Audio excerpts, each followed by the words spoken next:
बाबा सोनावा के बलिया पेन्हाई दिहलना, बाबा खोजी के लड़िकावा विदाई कैलना, बाबा खोजी के लड़िकावा विदाई कैलना।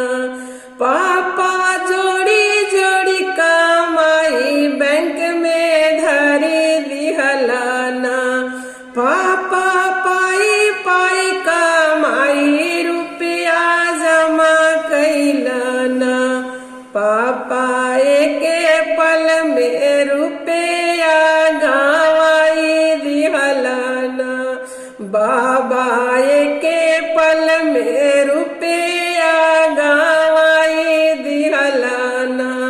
बाबा तनी को न मन में विचार कैलना, बाबा भरल सभा में कन्यादान कैलना, बाबा भरल सभा में कन्यादान कैलना, चाचा भरल सभा में कन्यादान कैलना, भैया लावा छीट के वीरान कैलना, माया चारा छोड़ाई के वीरान कैलूना, भाभी रसोईया छोड़ाई के वीरान कैलूना।